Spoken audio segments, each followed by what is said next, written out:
주간 잘 지내셨습니까? 오늘 우리가 다 하나님 앞에 모여서 예배하게 되었습니다. 한 주간 돌아보면 여러 가지 부족한 것도 많지만 하나님의 은혜로 우리가 잘 지내온 것 같습니다. 이 시간에 감사한 마음으로 하나님을 찬양하면서 예배하도록 하겠습니다. 주께와 엎드려 경배드립니다.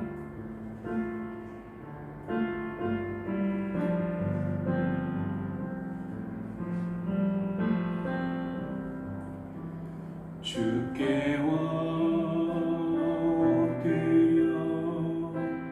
경배드립니다. 주 계신 곳에 기쁨 가득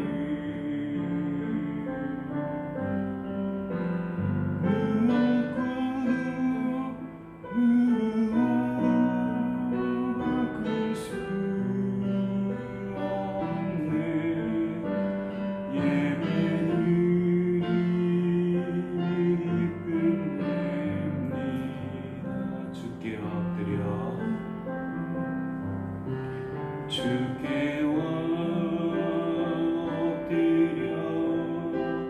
경배드립니다.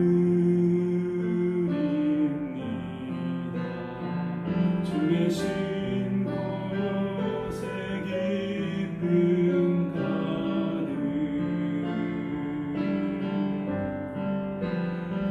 무겁고도 무거워도 바꿀 수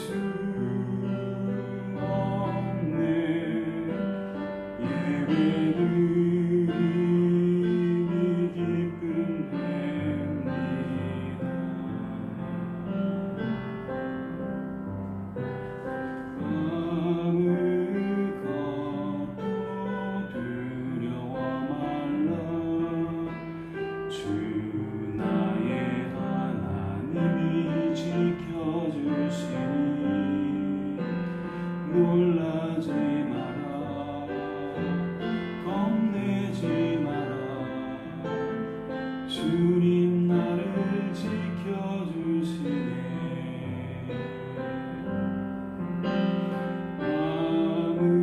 아무것도 두려워 말라. 주 나의 하나님이 지켜주시니 놀라지 마라, 겁내지 마라. 주님 나를 지켜주시네. 내 맘이 힘에 겨워 지칠지라도 주님 나를 지켜주시네. 세상의 험한 뼈가 몰아칠 때도 주님 나를 지켜주시네.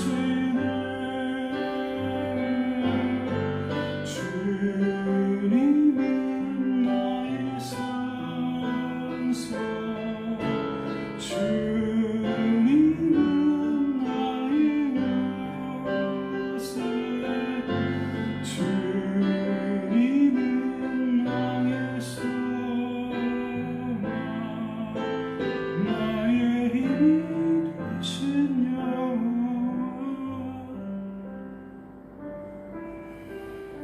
우리 하나님은 항상 우리의 필요할 바위가 되어주시고 우리가 그 안에서 힘을 얻을 수 있는 근원이 되어주십니다. 우리 소망이 되어주시고 우리 희망이 되어주시는 분이 바로 하나님입니다. 우리가 현재 처해 있는 여러 가지 상황들이 우리를 짓누러 오를 때도 있고 앞이 막막해 보일 때도 있습니다. 헤쳐나가야 될 여러 가지 문제와 짐으로 느껴지는 것들 앞에서 초라하게 작게만 느껴지는 우리를 발견할 수도 있죠. 그렇다 보면은 낭망하게 되고 힘들어지게 되는데 그럴 때 우리 믿음의 눈이 필요한 것 같습니다. 하나님을 향해서 우리 믿음의 눈을 뜨고 집중하며 우리의 모든 걸 다 아뢰고 하나님의 도우심을 구할 할 필요가 이때야말로 있는 것 같습니다. 우리 시간 하나님, 우리의 산성, 우리의 요새, 우리의 소망, 우리의 힘이 되어 주십시오. 하나님께 간구하면서 우리 자신과 우리 자녀들과 부모님과 우리 사랑하는 성도님들과 이웃들을 위해서 같이 기도하도록 하겠습니다. 기도하시겠습니다. 사랑이 많으신 하나님 아버지, 오늘 우리 성도님들 모두 하나님께 예배할 수 있게 해주셔서 감사합니다. 하나님, 우리 앞에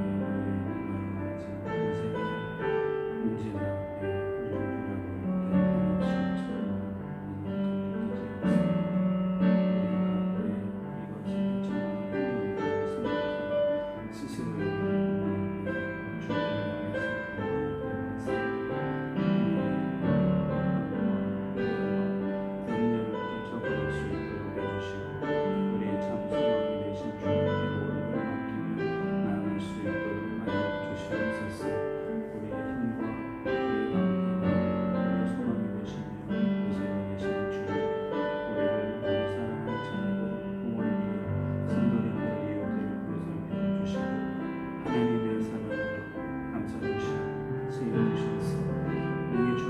세계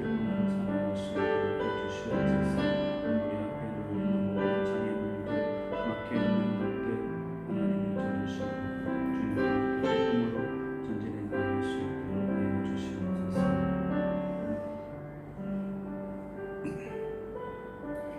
우리의 피난처가 되신 하나님을 찬양하면서 우리 찬양 마음으로 기쁨으로 드리겠습니다. 하나님은 우리의 피난처가 되시며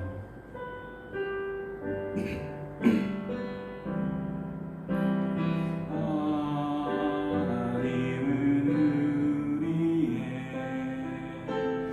우리의 피난처가 되시며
내 손 잡아주리라.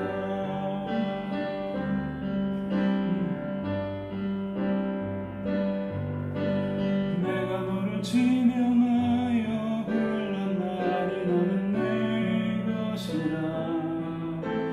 내 것이라. 너의 하나님이라.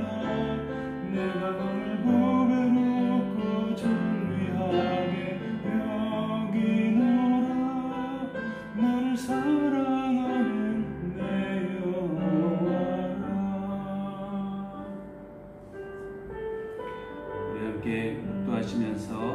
하나님께 예배드리겠습니다.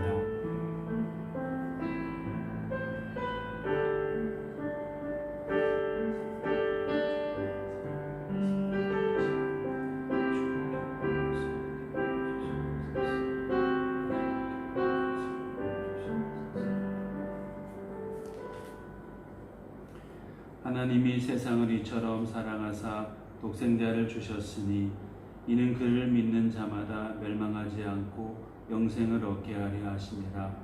하나님이 그 아들을 세상에 보내신 것은 세상을 심판하려 하심이 아니요 그로 말미암아 세상이 구원을 받게 하려 하심이라. 아멘. 사랑이 많으신 하나님 아버지, 오늘 이 시간에도 우리 함께 모여서 주님 앞에 예배를 드립니다. 각자 가정에서 예배하는 이 시간 우리 가운데 함께하여 주셔서 주님의 위로로 주님의 소망으로 덧입혀 주시옵소서. 우리의 모든 경배를 받아 주시기를 원하오며 예수 그리스도 이름으로 기원드리옵나이다. 아멘. 우리 찬송가 568장 찬송하겠습니다.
오늘은 교동문 7번 시편 13편 말씀을 함께 교독하시겠습니다.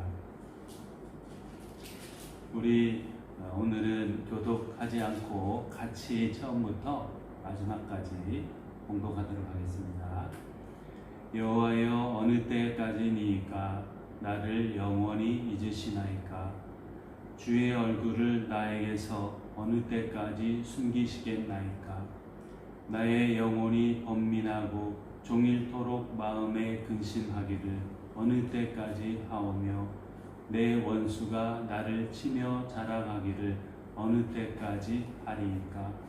여호와 내 하나님이여, 나를 생각하사 응답하시고 나의 눈을 밝히소서. 두렵건대 내가 사망의 잠을 잘까 하오며 두렵건대 나의 원수가 이르기를 내가 그를 이겼다 할까 하오며 내가 흔들릴 때에 나의 대적들이 기뻐할까 하나이다. 나는 오직 주의 사랑을 의지하여 싸우니 나의 마음은 주의 구원을 기뻐하리이다. 내가 여호와를 찬송하리니 이는 주께서 내게 은덕을 베푸심이로다. 아멘. 이제 우리의 신앙을 사도신경으로 고백하겠습니다. 나는 전능하신 아버지 하나님 천지의 창조주를 믿습니다. 나는 그의 유일하신 아들 우리 주 예수 그리스도를 믿습니다. 그는 성령으로 잉태되어 동정녀 마리아에게서 나시고 본디오 빌라도에게 고난을 받아 십자가에 못 박혀 죽으시고 장사된 지 사흘 만에 죽은 자 가운데서 다시 살아나셨으며 하늘에 오르시어 전능하신 아버지 하나님 우편에 앉아 계시다가 거기로부터 살아있는 자와 죽은 자를 심판하러 오십니다. 나는 성령을 믿으며 거룩한 공교회와 성도의 교제와 죄를 용서받는 것과 몸의 부활과 영생을 믿습니다. 아멘. 이제 찬송가 323자 찬송하겠습니다.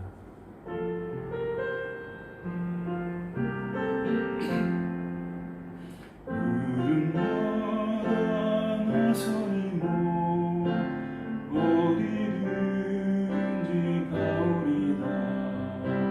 외로우나 즐거우나 주만 따라가오리니 어느 누가 막으리까 주님들 막으리까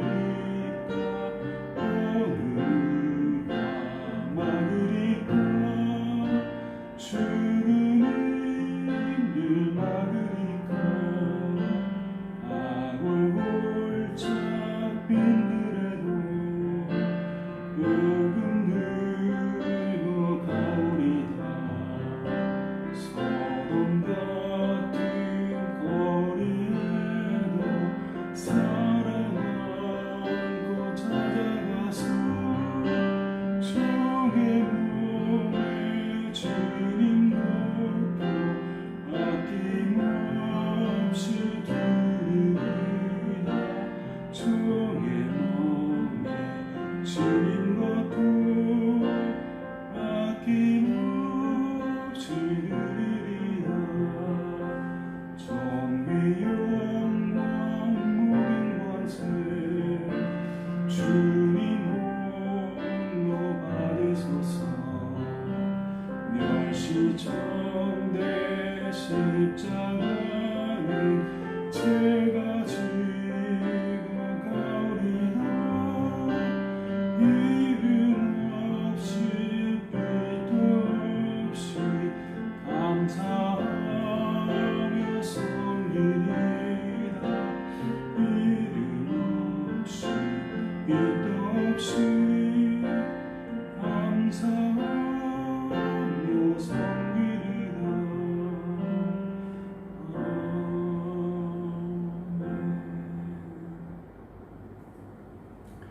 우리 함께 기도하시겠습니다. 사랑과 자비가 많으신 하나님 아버지, 항상 우리들을 하나님의 사랑으로 용납하여 주시고 새 소망 주심을 감사드립니다. 한 주간 동안에도 우리의 부족하고 연약했던 모습을 고백드립니다. 하나님의 사랑, 우리 예수님의 사랑으로 모두 다 새롭게 하여 주시고 오늘 이 시간 주 안에서 새 소망을 가지고 믿음으로 다시 설 수 있도록 하여 주시옵소서. 하나님 우리에게 믿음을 갖게 하여 주시고 그 믿음으로 세상의 모든 것들을 능히 이겨나갈 수 있도록 해주시기를 기도합니다. 세상을 이겨나갈 뿐만 아니라 주님의 사랑으로 주님의 복음으로 많은 사람들에게 그 소식 전하여 보다 많은 사람들이 주님을 알고 주님 안에서 평안을 얻고 소망을 찾도록 돕는 우리 삶이 되게 하여 주시옵소서. 하나님 아버지, 우리 사랑하는 부모님들과 우리 사랑하는 자녀들의 건강을 지켜주시고 마음의 평안을 더하여 주시고 영적으로도 강건하실 수 있도록 주님 도와주시고 붙잡아 주시옵소서. 세상 가운데서 여러 가지로 어려움을 당하고 있는 많은 사람들이 있습니다. 하나님, 특별히 질병으로 고통당하는 사람들 요즘에 더 많아졌습니다. 그들을 불쌍히 여겨주시고 그 육신의 질병과 마음의 고통에서 해방될 수 있도록 은혜 내려 주시옵소서.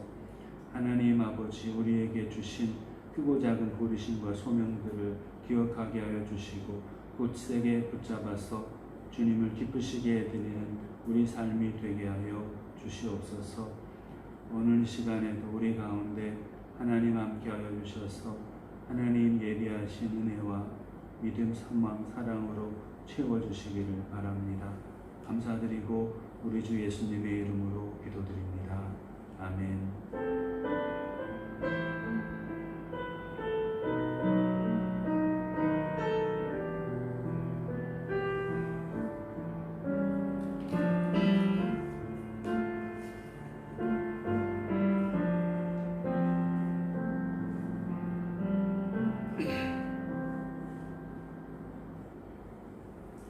오늘 우리 성도님들과 함께 나눌 하나님의 말씀은 열왕기상 18장 41절에서 46절 말씀입니다.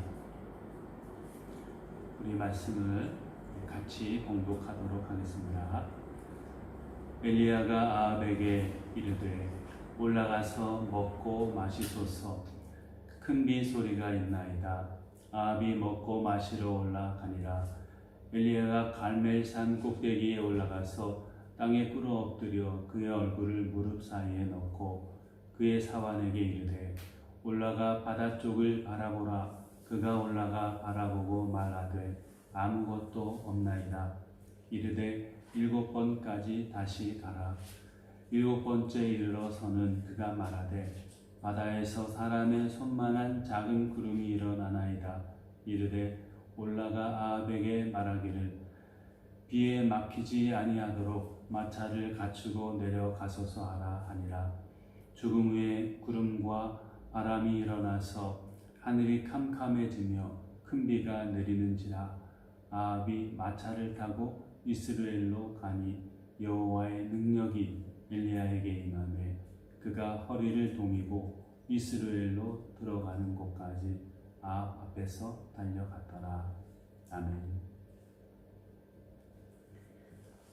사랑하는 성도님들, 한 주간 잘 지내셨습니까?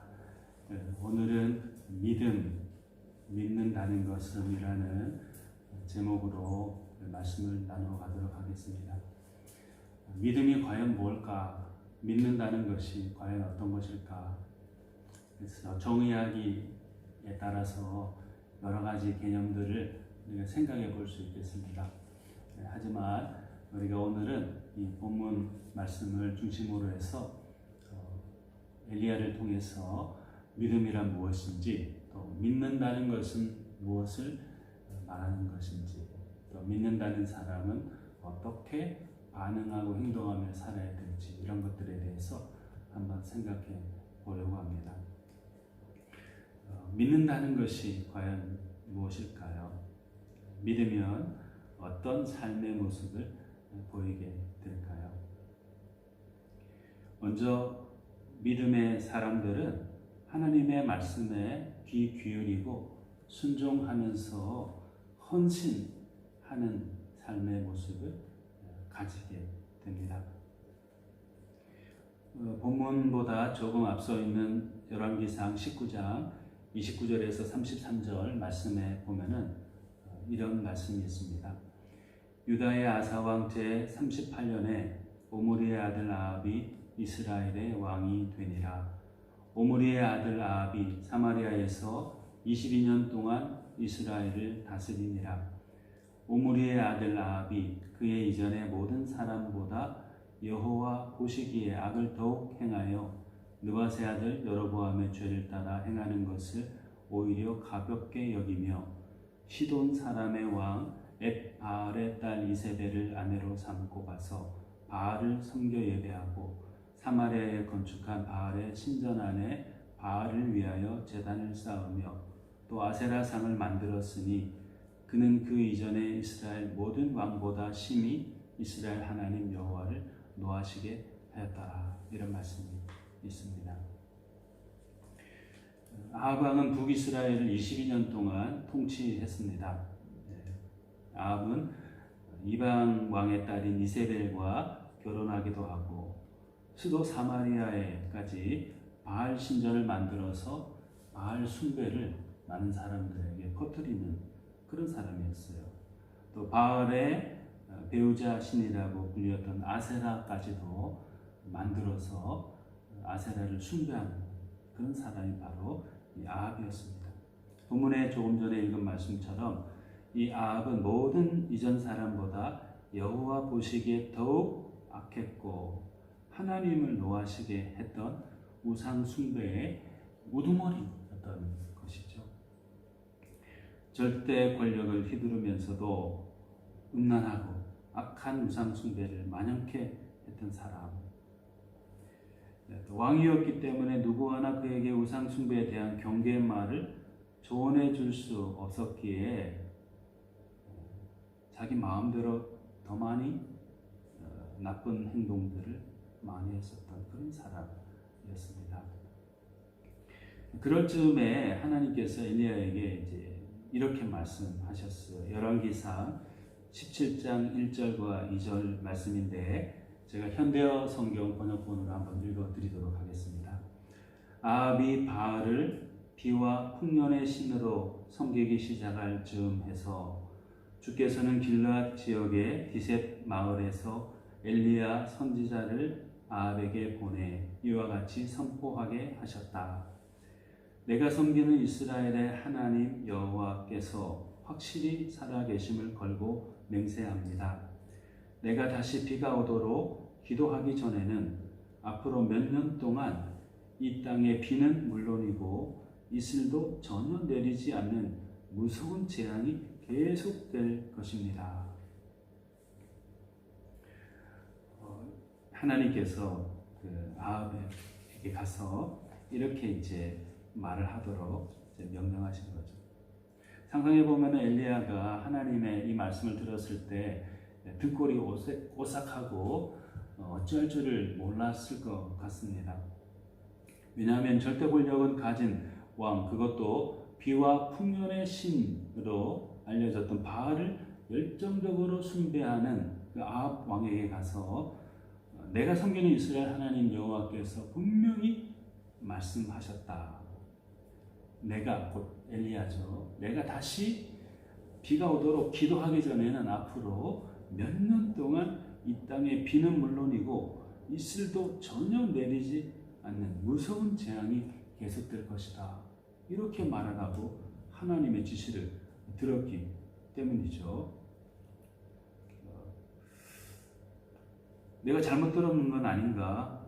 헛것을 들은 것이 분명한 것 같기도 한데 이렇게 자기 합리화를 시키면서 들었던 말씀을 애써 잊어버리려고 혹은 무시해버리려고 했을 수도 있을 것 같습니다. 실제로 본문 17장 2절 하반절에 보면은 현대어 성경에 보면 이렇게 이제 첨언하고 있어요. 아합의 이 말을 듣고 난 다음에 엘리야의 말을 듣고 난 다음에 아합의 반응이죠. 아합 왕은 자신의 안보와 통치를 목적으로 엘리야를 잡아 가두려고 하였다. 다시 말하면은 하나님께서 엘리야에게 나타나서 엘리야야, 너는 지금 아합에게 가서 내가 다시는 비가 내리라 이렇게 기도하기 전까지는 비가 오지 않을 거다. 당신이 아무리 절대 권력을 가진 왕이고 또 비와 풍년의 신인 바알과 아세라를 섬긴다 할지라도 하나님이 그렇게 나를 통해 말씀하셨기 때문에 앞으로 몇 년 동안 절대 비를 보지 못하게 될 거다. 이렇게 말하라고 한 거죠. 또 그런 말을 하니까 아합이 이 엘리야를 괘씸하게 여겨가지고 그를 잡아 가두려고 했다. 이렇게 표현했어요. 엘리야의 입장에서 보면 하나님의 이 말씀, 아합에게 가서 또 네가 해야 할 말의 내용은 이것이다. 즉 아합의 심기를 불편하게 하는 말이죠. 그 말을 하도록 하나님 말씀을 들은 것이에요. 보통의 경우에는 이 상황에 처음에는 조금 전에도 제가 그런 말씀을 드렸지만은 아이고 내가 뭐 잘못 들은 건 아닐까? 헛것을 들었겠지. 설마 하나님이 비와 풍요의 신을 저렇게 열심히 섬기는 아합 왕에게 가서 내가 그런 말을 하도록 시킬 리가 있을까? 이렇게 자기 합리화를 하면서 그걸 피해 가려고 했을 수도 있을 것입니다. 그 말을 아합 왕에 가서 한번 했다고 생각해 보세요. 아합이 뭐라고 하겠습니까? 이런 정신 나간 사람이 있나? 우리의 바알 신을 네가 뭐로 보고 네가 뭔데 네가 말하지 않으면 비가 내리지 않을 거라고 그렇게 말하냐. 우리 바알 신은 비와 풍요를 주시는 신인데 우리가 매일같이 그분을 높이고 있는데 네가 뭔데 도대체 나와서 이 따위 말을 왕인 나에게 하느냐라고 하면서 호통치면서 죽이려고 했을 수도 있을 것입니다. 피해가야만 할 길이죠. 왜냐하면 죽는 길이니까. 그런데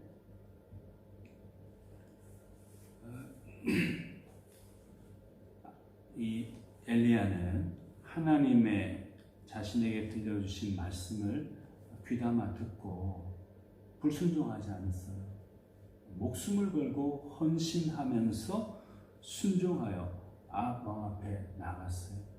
그리고 하나님 부탁하신 그 말씀을 증거하면서 살았던 것이죠.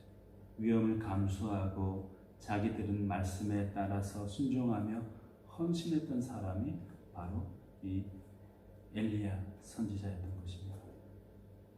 이런 모습은 조금 더 뒤에 나와 있는 18장 1절에서 2절 말씀에도 잘 나타나 있어요. 이 부분도 현대어 성경으로 제가 한번 읽어드리도록 하겠습니다. 가뭄이 시작된 지 이미 3년이 지났을 때에 여호와께서 엘리야에게 말씀하셨다. 이제 가서 아합 왕을 만나라. 내가 다시 비를 내려 주겠다. 다시 한번 제가 읽어드리겠습니다.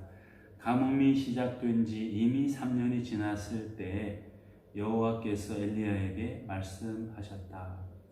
이제 가서 아합 왕을 만나라. 내가 다시 비를 내려 주겠다. 엘리야 선지자가 아합 왕에게 가서 이제 비가 오지 않을 거다. 몇 년 동안 비가 오지 않을 거다. 이렇게 말한 다음에 자기를 죽일 것 같은 아합 왕을 피해서 숨어 도망다닌 지가 3년이나 되었어요. 그런데 어느 날 하나님께서 엘리야에게 나타나서 말씀하신 거예요.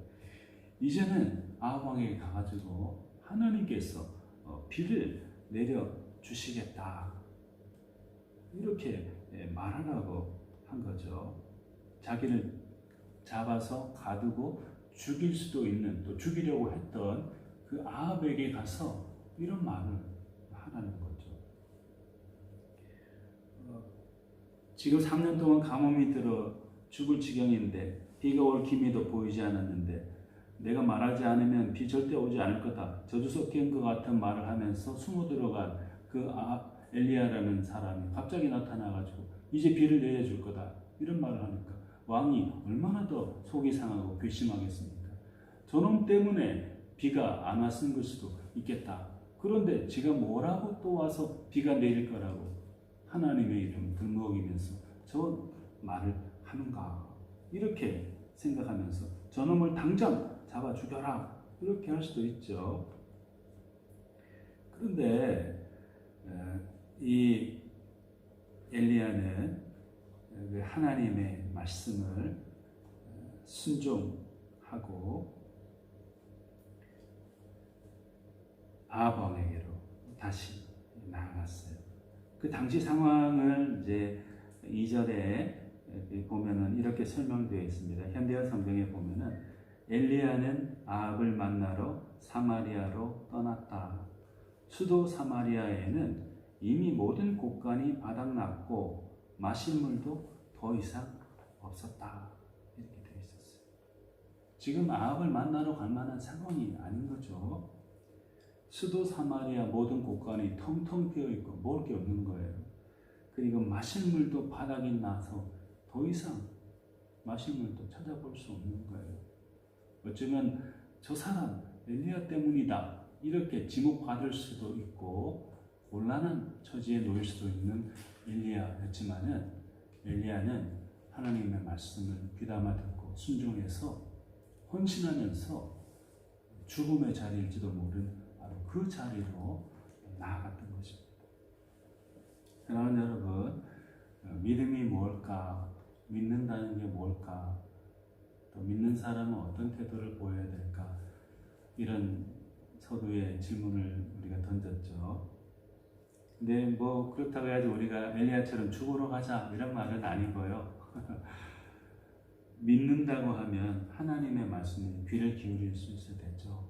다른 여러 가지 들을 게 많지만 그 많은 것들 가운데서 하나님의 말씀을 선택하고 집중해서 들어야 됩니다. 그리고 듣는 데에서는 고쳐서는 안 되죠. 듣고 순종해야 되죠. 순종이라는 것이 자연스럽게 아주 쉽게 재미있게 순종되는 경우도 있겠지만 그렇지 않은 경우도 많습니다. 이 엘리야의 경우처럼 자기 목숨을 내어놓아야 될 그런 정도의 순종이 요구되는 경우도 있죠. 그 경중의 차이는 있겠지만 믿으면 하나님의 말씀에 귀를 기울이고 그 말씀을 귀담아 듣고 순종해야 돼요. 헌신이 필요한 것이죠. 하나님은 이렇게 하나님의 말씀을 소중히 여기고 헌신하여 순종하는 사람에게 많은 또 필요한 것들을 채워주시죠. 은총을 내려주십니다. 17장 2절에서 6절, 8절에서 16절 말씀을 보면은 하나님께서 엘리야를 그리 시냇가로 인도하셔서 아합을 피할 피난처도 주셨어요. 또 시냇물을 마시면서 지낼 수 있도록 해주셨어요. 그리고 매일 아침 저녁으로 까마귀를 통해서 떡과 고기도 계속 공급해 주셨어요. 또 땅에 비가 내리지 않아 가지고 시내가 마를 즈음에는 사르밧 과부의 집에 머물면서 거기서 먹을 것과 머물 곳을 얻을 수 있는 은혜도 더해주셨어요. 떡도 없고 통에 가루도 다 없어져가지고 이제 굶게 되었지만은 하나님이 또 놀라운 방법을 통하여서 엘리야를 먹여주시고 또 사르밧 과부의 가족들을 또 먹여주셨어요. 하나님의 말씀에 귀를 기울이고 그 말씀에 순종하고 그 말씀에 헌신하여 살아가는 사람은 하나님이 지켜주십니다. 또 그게 믿는다고 말할 수 있는 삶의 모습입니다. 우리 주변의 여러 가지 것들을 많이 귀 기울여 듣고 귀담아 듣고자 하지만은 하나님의 말씀, 그것을 붙잡는 것, 그것을 귀 기울이고 순종하여 사는 것, 그것을 절대 잊지 않고 살아가는 그런 우리 믿음의 삶을 살아가는 우리 다 되면 좋겠습니다. 두 번째로 믿음이라는 것, 또 믿는다는 것은 어떤 것일까요? 이런 식으로 한번 표현해 볼 수 있겠는데, 믿는다는 것은 확신을 가지는 것이다. 듣지 못하는 것을 듣고 보지 못하는 것을 보는 것이 바로 믿음이다. 또는 듣지 못하는 것을 들리도록 해주고 보지 못하는 것을 보게 해주는 것, 또 확신이 없는 자에게 확신을 갖게 해주는 것, 이것이 또 믿음이다. 믿는다는 사람이 나타나야 될 삶의 모습이다. 이렇게 표현해 볼 수 있겠습니다. 열왕기상 18장 16절에서 40절에 보면은 우리가 잘 아는 바알 선지자 450명과 아세라 선지자 400명과 이제 엘리야가 영적인 전쟁을 하는, 전투를 하는 이야기가 나옵니다. 송아지 한 마리씩을 제물로 정해서 이제 각을 떠서 나무 위에 놓고 불을 붙이지 않은 채 각자 자기의 신들의 이름을 부르면서 불로 응답하는 신이 바로 참신이다. 이렇게 이제 정해놓고서 바알과 아세라 선지자 그리고 엘리야가 이제 서로 대결을 벌이죠. 바알과 아세라 선지자들이 하루 종일 바알이여 우리에게 응답하소서 하면서 아주 부르짖었어요.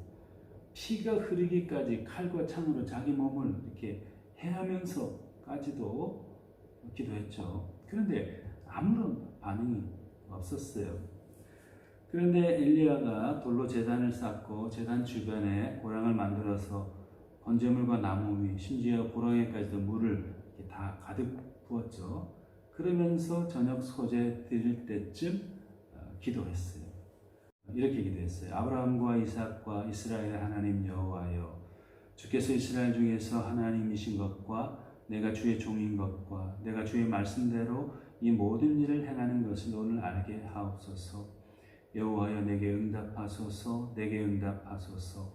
이 백성에게 주 여호와는 하나님이신 것과 주는 그들의 마음을 돌이키심을 알게 하옵소서 하며, 이에 여호와의 불이 내려서 번제물과 나무와 돌과 흙을 태우고 또 도장의 물을 핥은지라.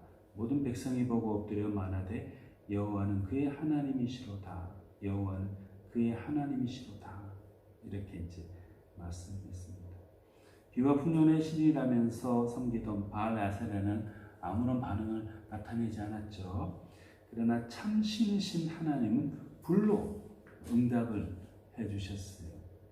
얼마나 감격스러운 일이에요. 살아계신 하나님이 불로 역사하셔서 당신께서 참 신이심을 증거해 주셨으니까 굉장히 감격스러운 장면이죠. 그런데 이런 걸 한번 생각해 볼 수 있는데요. 당시에 아합 왕 시대에 북이스라엘 사람들이 실제로 필요로 했던 것이 무엇이었죠? 3년 동안 뭐가 없어가지고 온 백성들이 고통을 겪었습니까? 그 사람들에게 불이 없어서 왕이나 고관이나 백성들이 아주 고민하고 고통스러워했습니까? 아니죠. 아무리 불을 내려서 제물을 태우고 자신의 존재를 증명해 줄 신적인 대상이 있다 해도, 그래서 매일 허구한 날 불을 끊임없이 이렇게 내려주는 신이 있다 해도 그 당시 현실 세계를 살아가고 있는 사람들에게는 아무런 유익이 주는 것이 없죠. 그냥 불쇼, 깜짝쇼일 뿐이지 초능력적인 존재이구나 라고 인정받을 뿐이지 당시 사람들의 필요를 채워주기에는 너무나도 부족하죠. 왜냐하면은 그 당시 사람들이 필요로 하는 것은 물이니까. 그죠? 우리가 18장 1절에서 보았지만 하나님께서 엘리야를 아합 왕에게 다시 보낸 목적은 아주 분명했어요. 그 목적이 어떤 것입니까? 18장 1절 2절에 보면은 가뭄이 시작된 지 이미 3년이 지났을 때에 여호와께서 엘리야에게 말씀하셨다. 이제 가서 아합 왕을 만나라. 내가 다시 비를 내려주겠다. 엘리야는 아합을 만나서 사마리아로 떠났다. 수도 사마리아에는 이미 모든 곡간이 바닥이 났고 마실 물도 더 이상 없었다.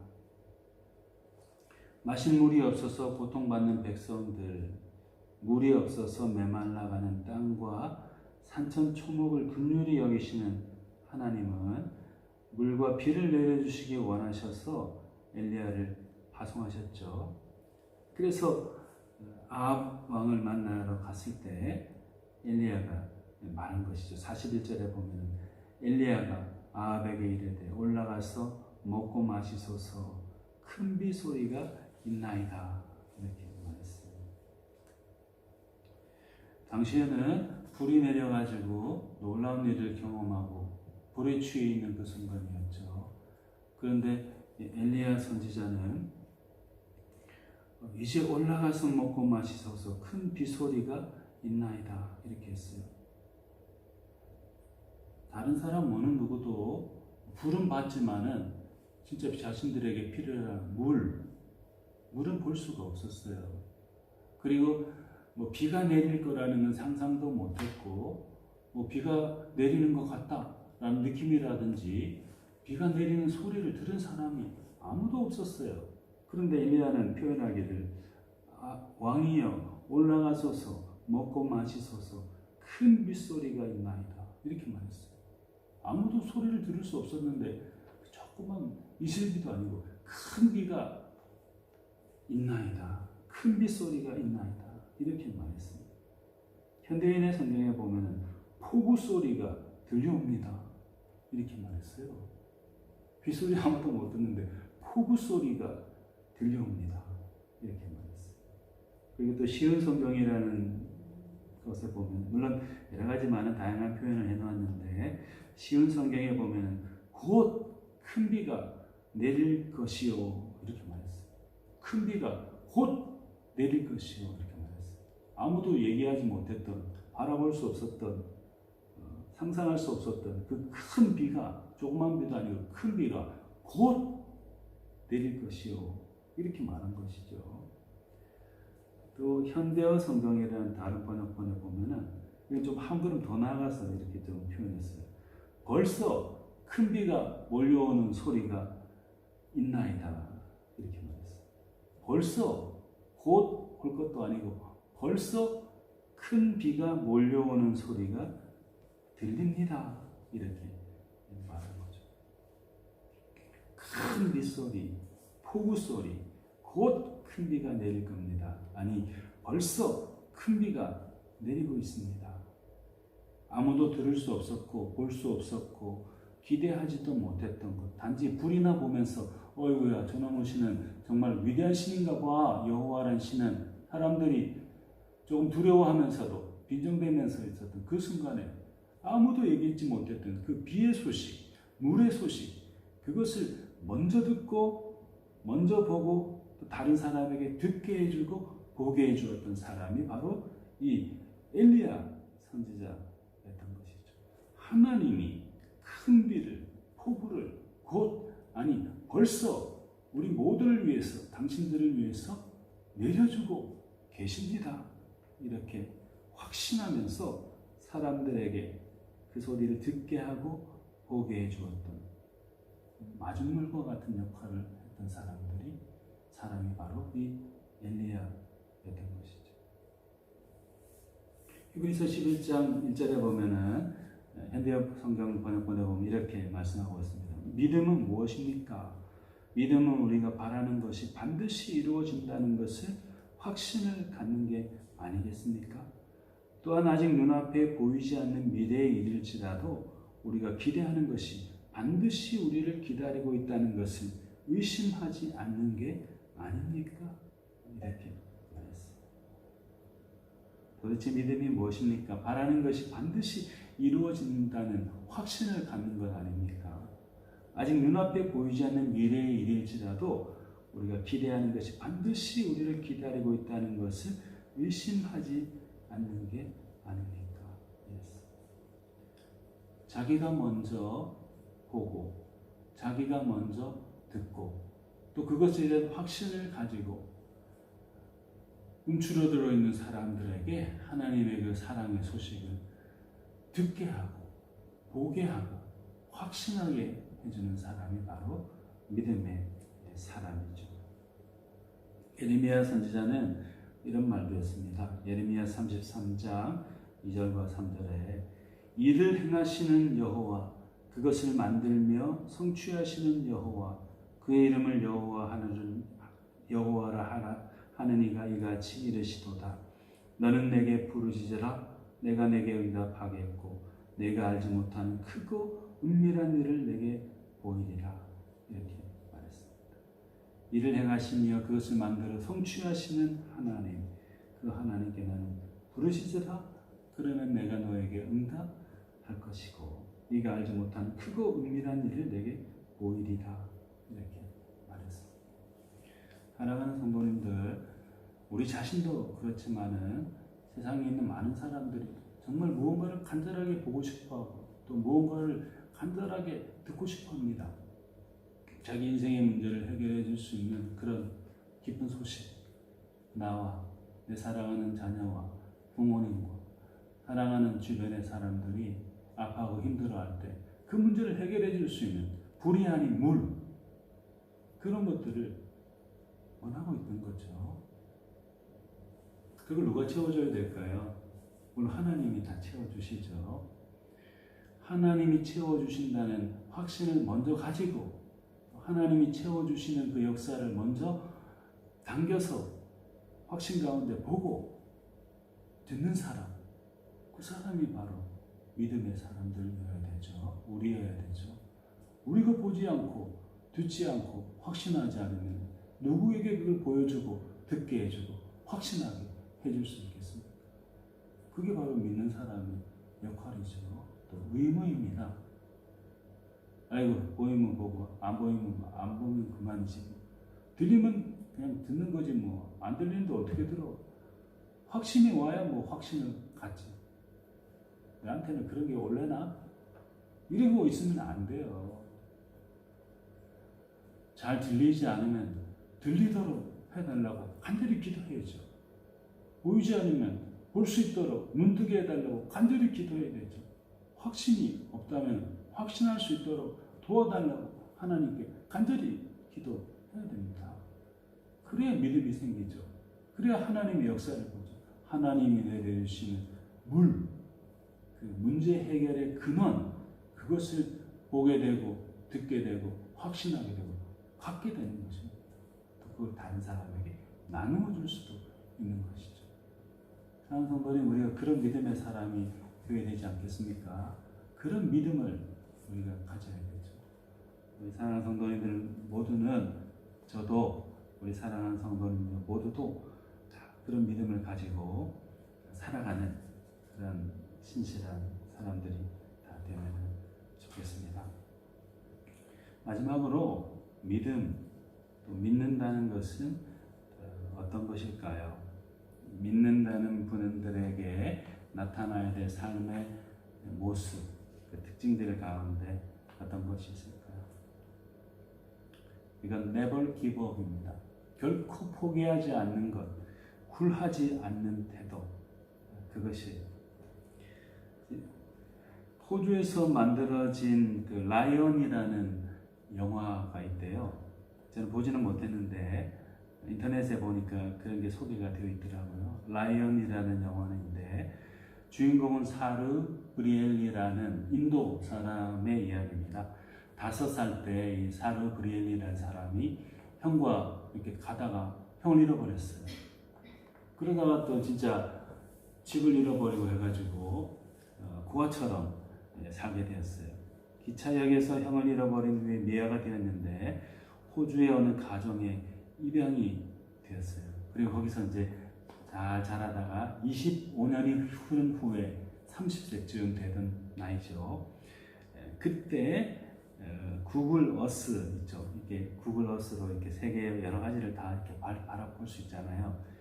그것으로 기억을 더듬어 가지고 가족을 찾게 된다 하는 이런 드라마틱한 스토리를 가진 영화가 이제 라이언이라는 영화라고 합니다.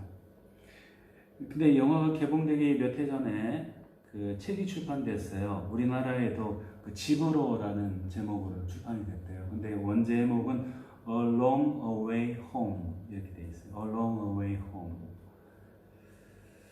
근데 이제 이것이 노래로도 이제 불려졌는데 Sia Never Give Up이라는 노래로 불려졌어요. 유튜브에 찾아보시면 있어요. Never Give Up 이렇게 하면은 노래도 이제 나오거든요. 거기 가사에 이런 내용이 있습니다. I have battled demons that won't let me sleep.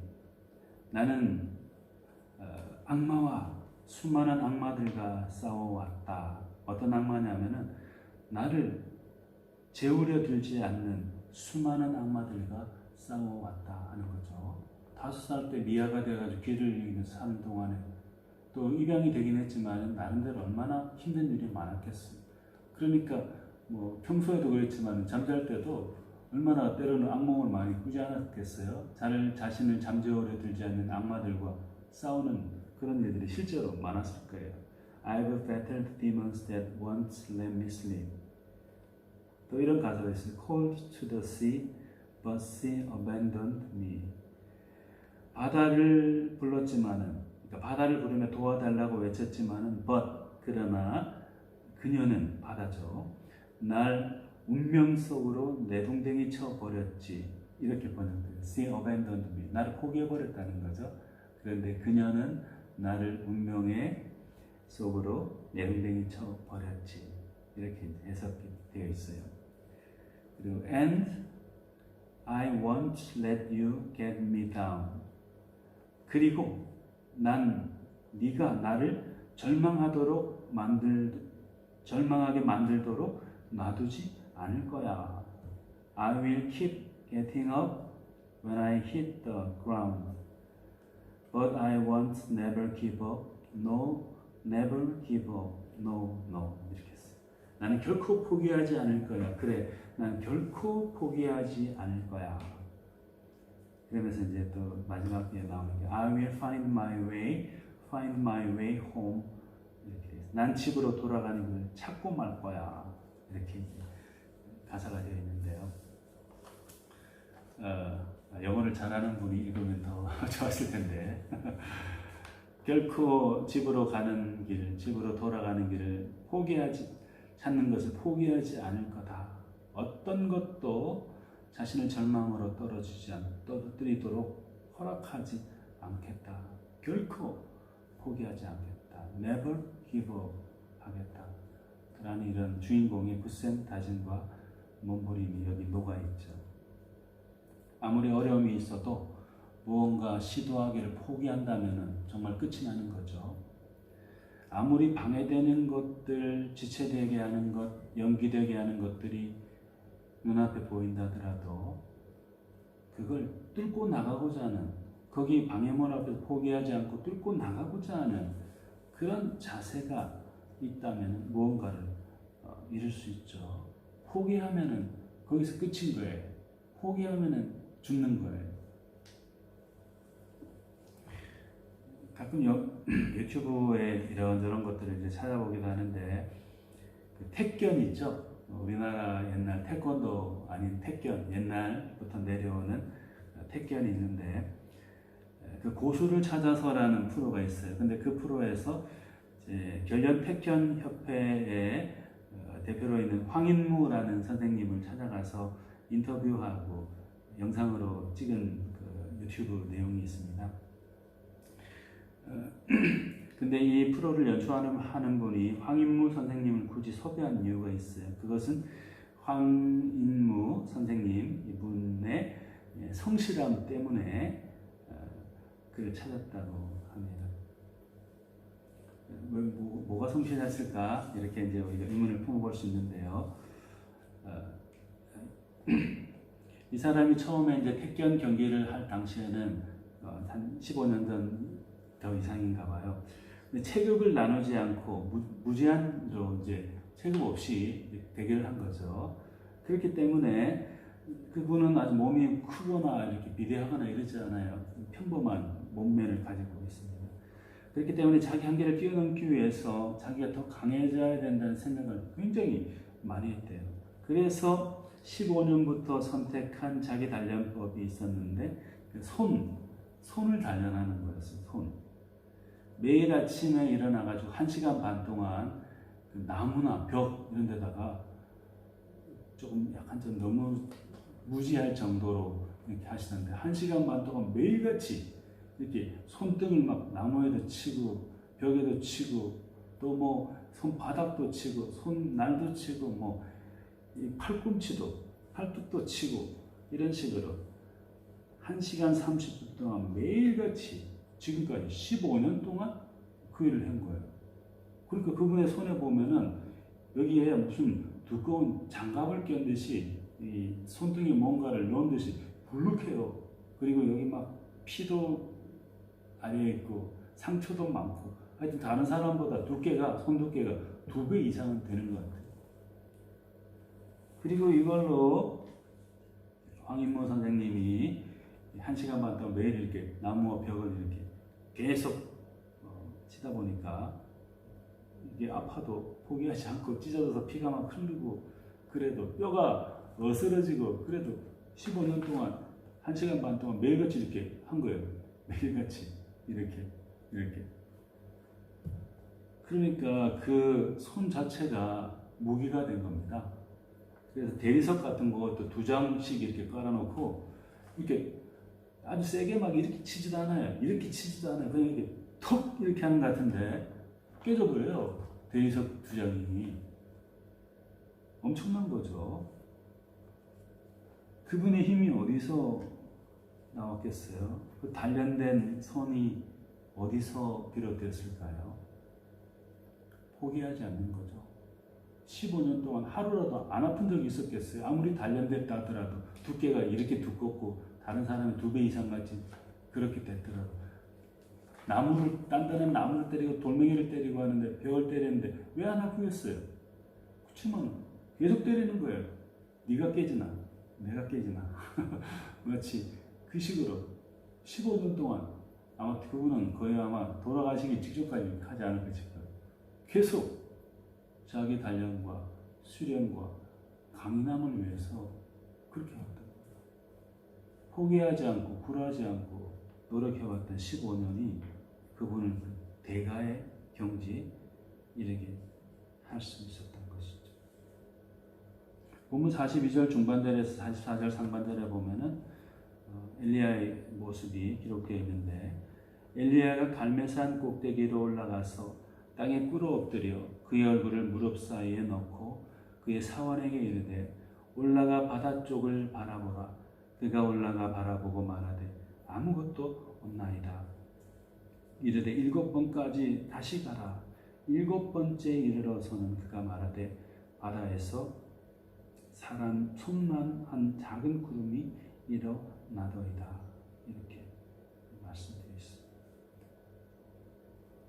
사람들이 많이 모이는 가운데 왕에게도 곧 큰 비가 내릴 겁니다. 아니 벌써 큰 비 소식이 들려옵니다. 이렇게 말하면서 있었는데 무릎 기도했죠. 이제 비가 내리도록 기도했겠죠. 갈멜산 꼭대기에 올라가가지고 다른 사람 다 바라볼 수 있는 그 꼭대기에 올라가가지고 무릎 사이에 머리를 넣고 간절하게 기도했어요. 기도하다가 사원에게 시켜가지고 저 바다 쪽에 혹시 뭐 구름이나 비 소식이 몰려오는 게 있는지 한번 봐보고 와라. 없는 거예요. 한참 또 기도하다가 2번째 다시 한번 가볼래? 또 와서 종이 없습니다. 또 한참 기도하다가 3번째 또 한번 가봐. 1번, 2번, 3번, 3-4번인데 비가 올 소식이 없는 거예요. 그러나 엘리야는 포기하지 않고 1번, 2번, 3번, 4번, 5번, 6번, 7번. 어쩌면 7번 이상이었어도 엘리야는 계속 기도했을지도 모르죠. 될 때까지 계속 그 자리를 지키면서 포기하지 않고 굴하지 않고 다른 사람이 다 떠나가도 그 자리를 지키면서 하나님께 간구했어요. 모두를 위해서, 자기 자신만을 위해서가 아니고 자기 자신을 위해서는 아니죠. 자기는 시냇물 흐르는 곳에 있으면서 있었기도 했고 사르밧 과부 집에서 부족한 것 없이 잘 지낼 수 있었으니까 하나님의 은혜로. 그리고 다른 사람의 고통의 문제를 해결해 주기 위해서 기도했던 거죠. 비가 내리기를 7번까지 포기하지 않고 끝까지. 갈라디아서 6장 9절에 보면 우리가 선을 행하되 낙심하지 말지니 포기하지 아니하면 때가 이르매 거두리라. 이렇게 말했어요. 우리가 선을 행하되 낙심하지 말지니 포기하지 아니하면 때가 이르매 거두리라 했습니다. 무엇이든지 단번에 되면 얼마나 좋아요. 그러나 우리가 경험해 봐서 알지만은 단번에 이루어지는 것보다 시간이 요하는 것들이 더 많습니다. 그리고 그 시간이 더 길어지는 것들이 많죠. 또 아까 라이온이라는 영화 그리고 노래에서도 나왔지만 포기하고 싶은 순간들이 많죠. 억압해오는 가로막는 것들이 많죠. 그때 포기해버리면 굴해버리면 아무것도 얻을 수 없죠. 되찾을 수 없죠. 얻을 수 없죠. 그러니까 never give up. 결코 포기하지 않으면은 계속 믿음으로 나아가면은 그게 믿음이죠. 그런 자세로 살아가면 하나님이 예비해 주신 것을 반드시 얻을 수 있어요. 그리고 그것으로 많은 사람들을 유익하게 해줄 수 있어요. 다른 사람의 필요를 채워주는 사람으로 살아갈 수 있는 것이죠. 그게 믿음의 사람의 모습이죠. 사랑하는 성도님들, 오늘 믿음이 무엇일까? 우리 몇 가지를 생각해 보았습니다. 믿는다는 것은 하나님의 말씀에 귀를 기울이고 그 말씀에 순종하면서 헌신하는 거라고 했어요. 귀 기울이는 것도 쉽지 않고 순종하는 것은 더더욱 쉽지 않아요. 또 순종 때문에 다가오는 어려움도 감내하면서 헌신하는 건 더더욱 쉽지 않아요. 그러나 주의 말씀에 귀를 기울이고 그 말씀에 순종하여 헌신하는 사람을 통해서 믿음의 향기는 널리 퍼지게 돼요. 또 그것으로 자기의 믿음을 나타낼 수 있어요. 우리가 그런 믿음을 가지도록 해야 되겠습니다. 또 믿는다는 것은 확신을 가지는 거라고 했죠. 보이지 않는 것을 보는 것, 듣지 못하는 것을 듣는 것.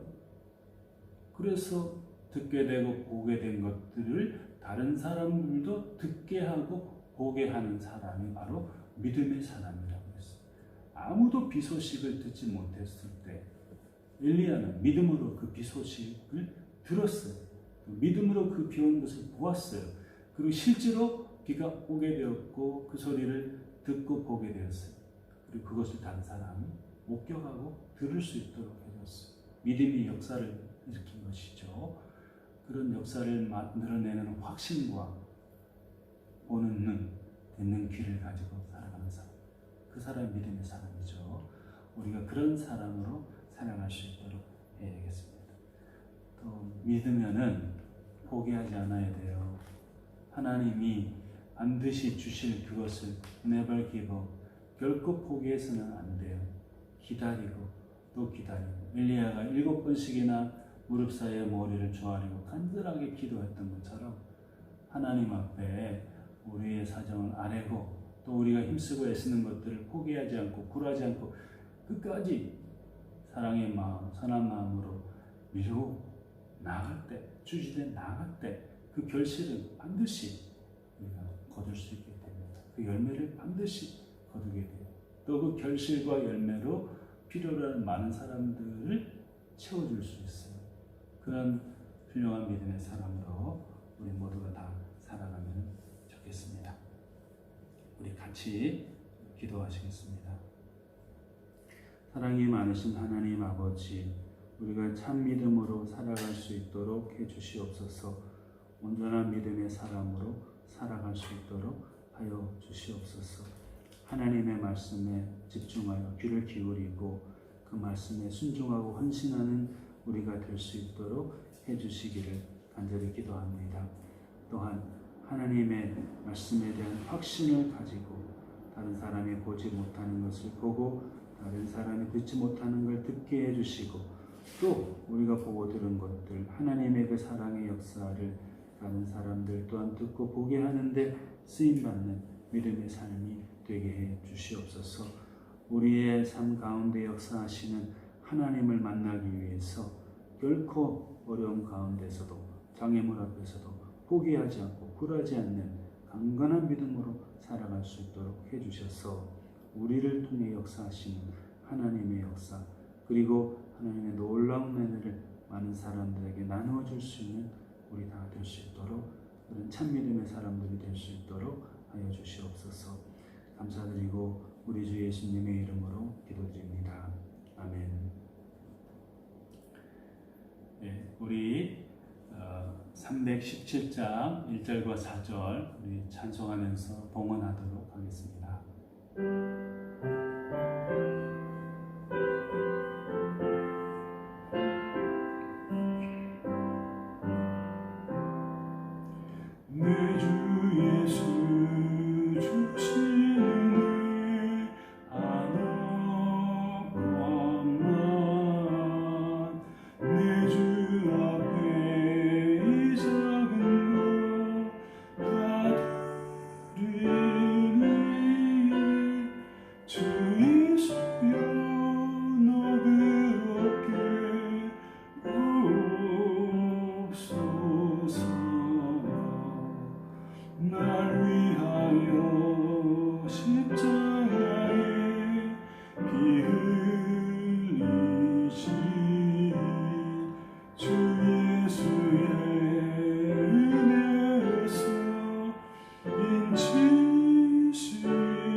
많으신 하나님 아버지 감사드립니다.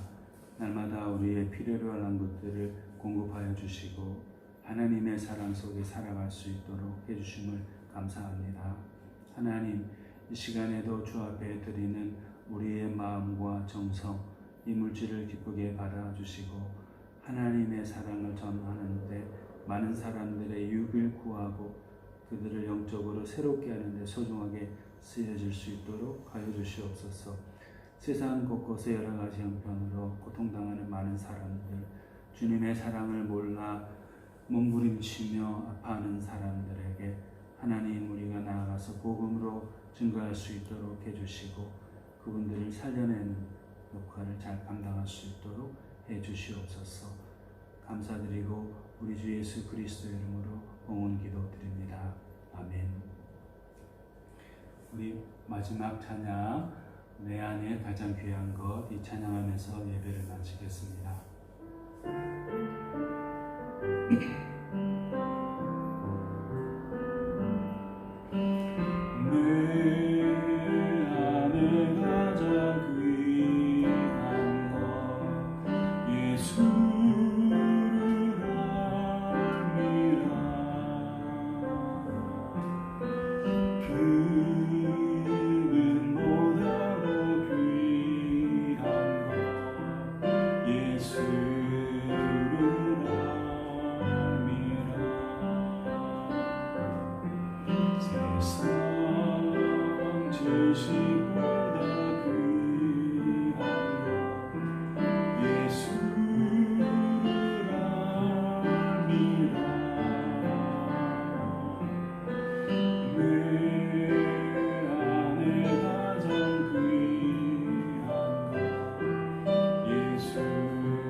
이제는 우리 주 예수 그리스도의 은혜와 하나님 아버지의 크신 사랑과 성령님의 교통하심이 참 믿음으로 살아가 하나님께 영광을 돌리고 많은 사람들의 유익을 구하고 주님의 사랑을 나누어 주려 해 우리 모두 가운데 영원토록 함께해 주시기를 간절히 축원드리옵나이다. 아멘.